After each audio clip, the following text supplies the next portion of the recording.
Bismillahirrahmanirrahim. Assalamualaikum warahmatullahi wabarakatuh.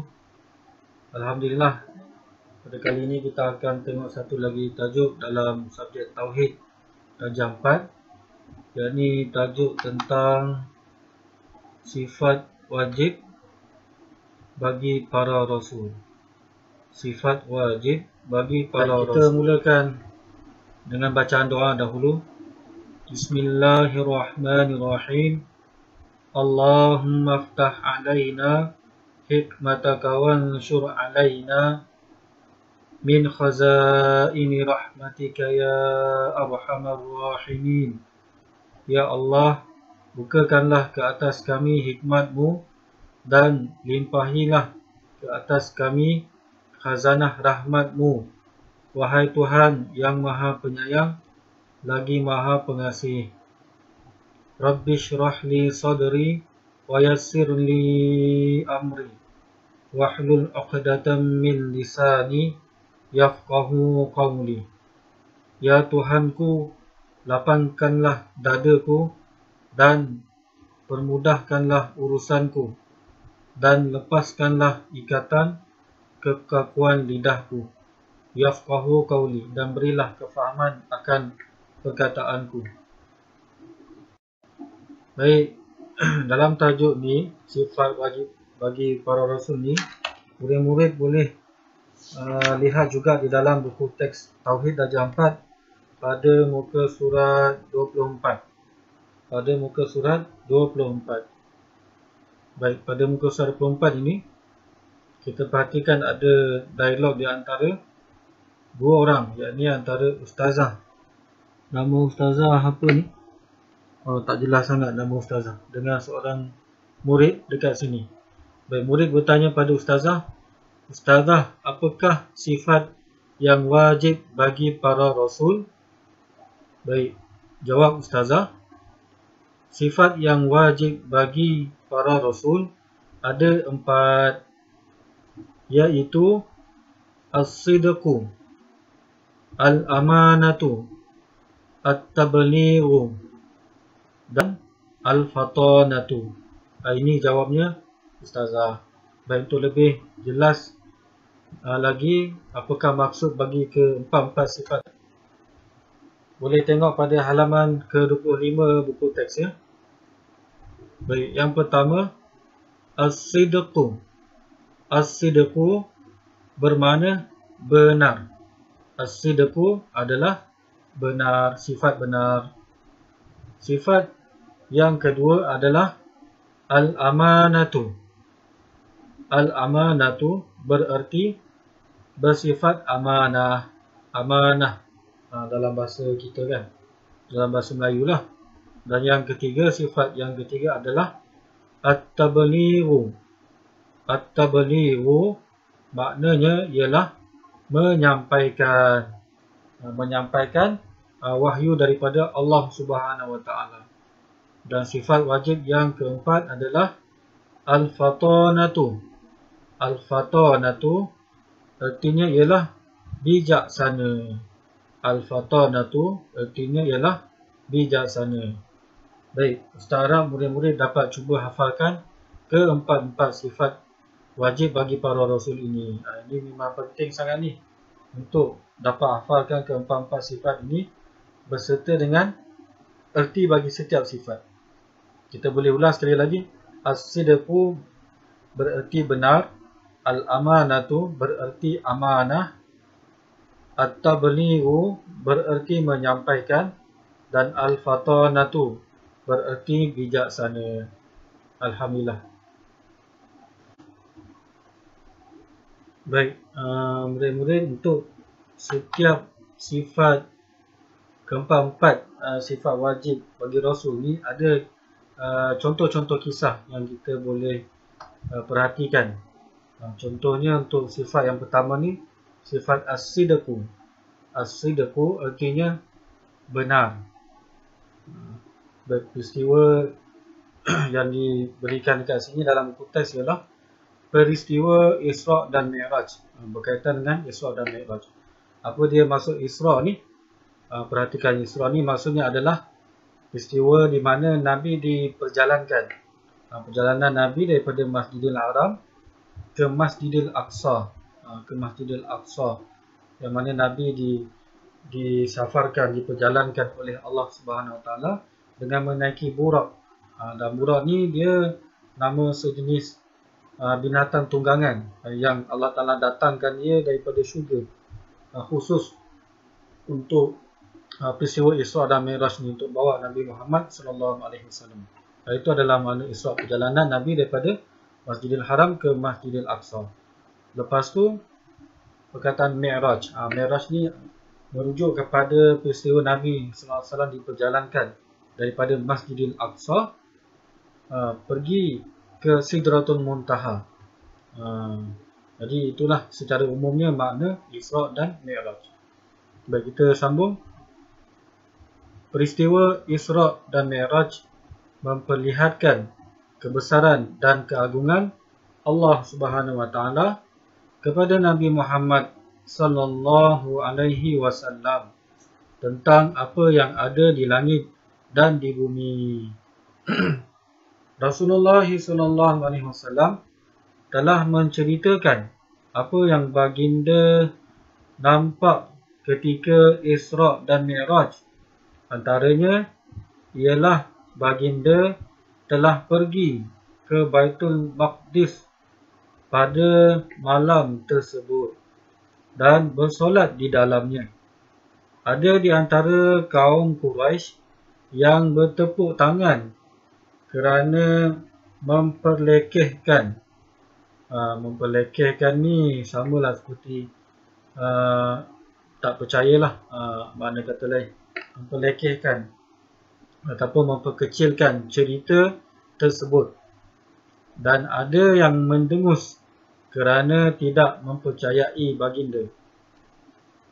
Berita tersebut tersebar di Mekah. Maka orang Quraisy bertemu Sayyidina Abu Bakar radhiyallahu anhu. Apa makna radhiyallahu anhu? Redonya Allah Subhanahu Wa Taala kepadanya. Apabila kebiasaan nama sahabat yang lelaki disebut, kita mendoakan untuk sahabat yang ni radhiyallahu anhu. Kalau sahabiah yang wanita, kita mendoakan dengan sebutan radhiyallahu anha. Kalau dua orang sahabat, radhiyallahu anhuma. Kalau ramai kalangan sahabat tu, radhiyallahu anhum. Jadi itulah satu panggilan kemuliaan ataupun doa untuk para sahabat Nabi ni. Jadi kita sambung. Sayyidina Abu Bakar radhiyallahu anhu. Orang Quraisy bertemu Sayyidina Abu Bakar radhiyallahu anhu untuk apa ni? Tak gerak pula Ustaz punya ni. Laser point. Untuk bertanyakan tentang pendapat beliau. Kemudian Sayyidina Abu Bakar radhiyallahu anhu mengakui kebenaran cerita tersebut setelah dijelaskan oleh Nabi Muhammad sallallahu alaihi wasallam. Pada ketika itu, orang musyrikin berada di keliling Sayyidina Abu Bakar radhiyallahu anhu yang sedang meminta penjelasan baginda. Meminta penjelasan baginda. Maka Nabi Muhammad sallallahu alaihi wasallam menjelaskan, ini kata ni menjelaskan ni, sepatutnya tak ada huruf nun dekat sini.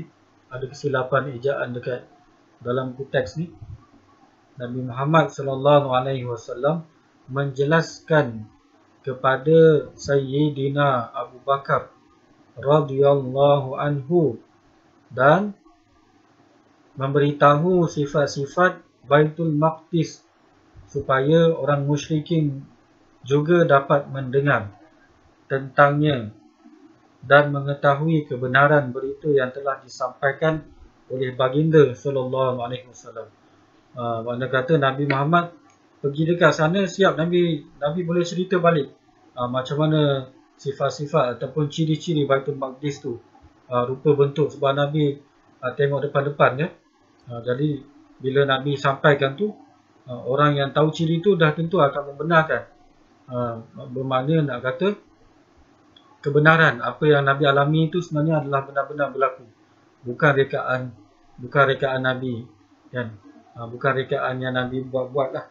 Tapi sebenarnya cerita yang betul. Baik, dekat sini ada satu dalil berkaitan dengan sifat as-sidqu ni, sifat benar ni. Firman Allah Subhanahu wa taala, a'udzubillahi minasyaitonirrajim. Wa ma yantiqu 'anil hawa in huwa illa wahyun yuha.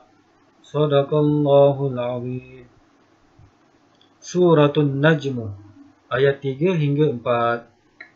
Baik, maksudnya, dan dia tidak memperkatakan sesuatu yang berhubung dengan agama Islam menurut kemahuan dan pendapatnya sendiri. Segala yang diperkatakannya itu sama ada Al-Quran atau hadis, tidak lain hanyalah wahyu yang diwahyukan kepadanya. Kepadanya siapa? Kepadanya Rasulullah SAW. Apa yang Nabi sampaikan ni, yang Nabi dakwahkan ni adalah semuanya daripada wahyu Allah Subhanahu Wa Taala. Perintah daripada Allah untuk sampaikan kepada manusia, kepada kita semua. Bukan rekaan Nabi semata-mata. Bukan Nabi ada kita dapat tengok yang dia ada sifat dengan sifat benar ni wajib bagi Rasul yang kedua ni sifat al-amanah tu. Amanah. Bahasa Arab al-amanah. Bahasa kita, bahasa Melayu pun amanah juga. Mudahlah kita nak fahamkan.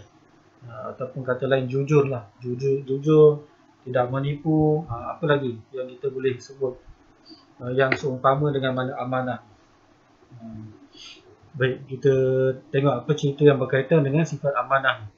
Semasa baginda berumur 25 tahun, baginda telah keluar ke Syam. Syam ni satu tempat. Kalau zaman kita sekarang ni di sebelah utara Hijaz, Arab, semenanjung tanah Arab tu, yang sekarang ni di negara-negara yang kita kenal sebagai Jordan, Syria, Palestin, Lebanon. Kawasan itulah dulu yang dikenal sebagai Syam. Hari ini dikenal sebagai negara-negara tertentu lah. Itu secara umumnya. Kita boleh buat rujukan lagi lah, insyaAllah. Sambung lagi. Baginda telah keluar ke Syam berdagang dengan barangan milik Khadijah binti Khuwailid radhiyallahu anha. Siapa Khadijah ni adalah isteri Nabi Muhammad. Ini kisah ni berlaku sebelum perkahwinan Nabi Muhammad dengan Sayyidatina Khadijah ni. Baik. Kemudian beliau terkenal sebagai pedagang wanita yang hartawan. Khadijah ni seorang yang hartawan lah. Beliau sering mengupah orang lelaki untuk menguruskan perniagaannya. Apabila beliau mendengar tentang kejujuran Rasulullah SAW, kebenaran kata-katanya, kehebatan amanahnya dan ketinggian akhlaknya, maka beliau telah memilih baginda untuk membawa barang dagangannya ke Syam. Okey. Perenggan ke-3. Baginda menerima pelawaannya itu serta pergi ke Syam bersama barang dagangan milik Khadijah yang mengutuskan seorang lelaki bernama Maisarah. Seorang lelaki bernama apa? Maisarah, iaitu pembantu Khadijah sebagai pengiring baginda sepanjang perjalanan. Apabila mereka berdua kembali ke Mekah, Khadijah menyaksikan keuntungan yang tidak pernah dikecapi sebelum ini. Maisarah memberitahu beliau bahawa Rasulullah SAW merupakan seorang yang sangat bagus, yang sangat bagus, sempurna fikirannya, tajam logiknya, benar, dan seorang yang sangat beramanah. Perniagaan Khadijah bertambah maju dan mendapat keuntungan yang lumayan dengan sebab sifat amanah Nabi Muhammad SAW dalam menguruskan perniagaan tersebut. Jadi kita boleh bayangkanlah Nabi punya sifat amanah ni. Kalau kita ni amanah dalam bekerja, dalam perniagaan, orang pun akan lebih tertarik untuk berurus niaga dengan kita. Jadi inilah salah satu sebabnya perniagaan Sayyidatina Khadijah ni dia semakin maju disebabkan orang yang menguruskan tu, Nabi Muhammad ni sifatnya orang yang amanah.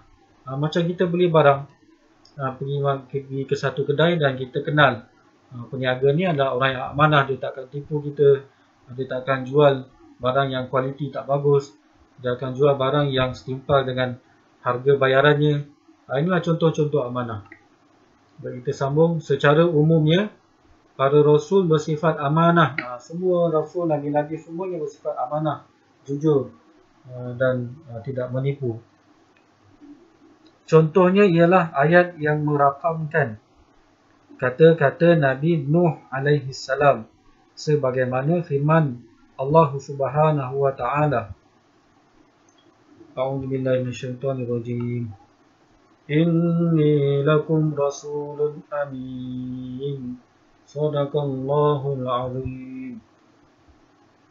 Suratul Syu'ara ayat 107. Maksudnya, sesungguhnya aku ini ialah Rasul yang amanah, yang diutus oleh Allah Subhanahu wa taala kepada kamu. Baik, itu tadi kita dah tengok contoh kisah-kisah berkaitan dengan sifat siddiq dan juga sifat amanah. Dua sifat untuk kali ini. Lagi dua sifat lagi, ini sifat fatanah dan juga sifat at-tabligh. Kita akan lihat contoh kisah ni pada waktu yang akan datang, pada waktu lain kali insya-Allah. Sifat as-sidqu. Sifat as-sidqu benar, yang mana kita dapat lihat dalam peristiwa Isra dan Mi'raj. Yang kedua adalah berkaitan dengan sifat amanah. Dibawa dekat sini kisah berkaitan dengan Nabi Muhammad SAW telah menjadi pengurus ataupun wakil perniagaan Sayyidatina Khadijah binti Khuwailid radhiyallahu anha. Ketika itu Nabi pergi berdagang dekat Syam, bawa barang-barang perniagaan berniaga dekat Syam. Dekat situlah terbuktinya sifat amanah baginda Nabi Muhammad SAW. Kemudian dua sifat lagi kita akan tengok pada masa yang akan datang, pada waktu yang lain insya-Allah. Mudah-mudahan apa yang kita dah dapat pelajari dan ikuti pada hari ini, Allah Ta'ala bagi kita kefahaman dan terutamanya murid-murid dapat ulang kaji, dapat menghafal sifat wajib ini. Mudah-mudahan Allah Ta'ala bagi kita lah, kurniakan kita dalam diri kita sifat-sifat yang terpuji ini juga, mudah-mudahan insya-Allah. Sekian saja dahulu. Assalamualaikum warahmatullahi wabarakatuh.